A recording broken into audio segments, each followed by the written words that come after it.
पुष्पा का डायलॉग सुना होगा ना, पुष्पा राज फ्लावर नहीं फायर है मैं।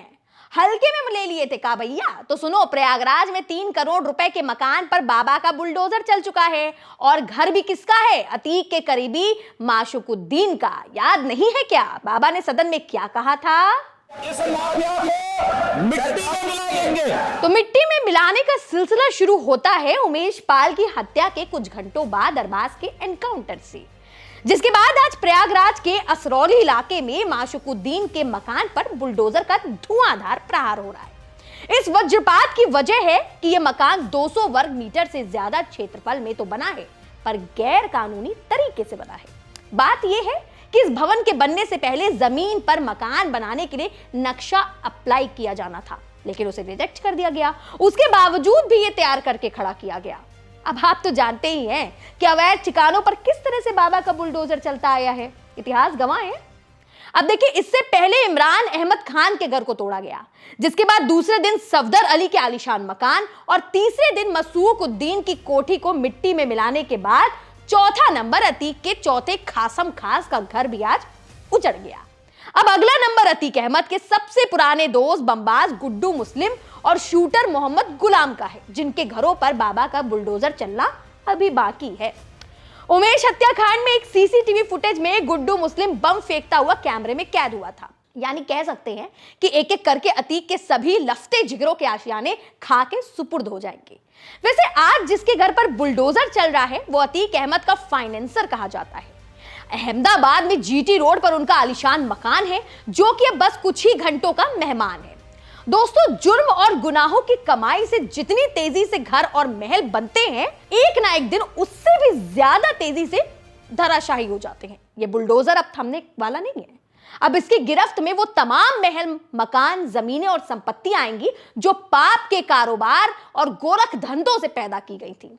जिला प्रशासन पूरी तरह से कमर कस चुका है और अगला निशाना अतीक अहमद के 1 दर्जन से ज्यादा पाले हुए गुर्गों के साम्राज्य को तबाह करना है। अब बस कुछ दिन और, फिर ये पाप का साम्राज्य हमेशा हमेशा के लिए खत्म हो जाएगा। इस पूरे साम्राज्य का अतीक अकेला गुनाहगार थोड़ी ना है। उसके काले कारोबार में कई लोग शामिल थे जो उसकी रीढ़ की हड्डी का काम करते थे, और एक एक करके उन सभी सहारों को खत्म किया जा रहा है। जब से उमेश पाल हत्याकांड हुआ है, तब से प्रयागराज में लगातार पुलिस छापे मार रही है। पुराने शहर के कई मोहल्लों में पूरी रात पुलिस दबिश दे रही है। 100 से ज्यादा घरों में पूछताछ और तलाशी अभियान चल रहा है। 11 लोगों पर शक जताते हुए पुलिस ने उन्हें अपनी गिरफ्त में ले लिया है।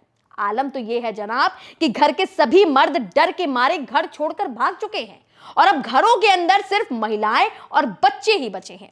देखिए, यहां मैं आपको एक बात क्लियर कर दूं, वो ये है कि सीएम योगी और उनकी सरकार का जो हंटर है वो दबंग माफियाओं, हत्यारों और खुद को कानून से ऊपर समझने वालों के ऊपर चलता है, बेगुनाहों पर नहीं चलता।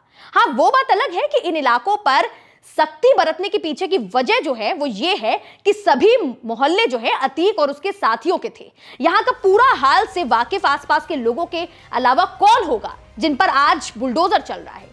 उन लोगों ने दिन दहाड़े 20 सड़क पर लोगों और कानून की परवाह किए बिना राजू पाल के गवाह उमेश पाल और उनके दोनों बॉडीगार्ड संदीप निषाद और राघवेंद्र की गोली मारकर हत्या की थी। इस हत्याकांड का मास्टरमाइंड अतीक अहमद जेल में बंद अपनी उल्टी गिनती गिन रहा है, क्योंकि जैसे जैसे उसके करीबियों के महल जमींदोज हो रहे हैं, उसे डर है कि बहुत जल्द बाबा का बुलडोजर उसके ठिकानों पर भी चलने वाला है। अब अतीक डरे या दुआ करे, ये तो होकर ही रहेगा। जिन बेगुनाहों के खून से पाप का ये पूरा साम्राज्य बुना गया है, जिन पार्टियों से इन माफियाओं को भरपूर सपोर्ट मिला है, अब उनका खेला भी खत्म हो चुका है। हम भी चले एक और खबर के साथ, दर्शन देंगे आपको जल्द ही। तब तक के लिए सब्सक्रिप्शन का बटन दबा दें और घंटी दबाकर हमें सपोर्ट करते रहिए। आपके सपोर्ट से ही हम आप तक और भी ज्यादा चटपटी खबरें पहुंचाते रहेंगे। देखते रहें इंडी टाइम्स। नमस्कार।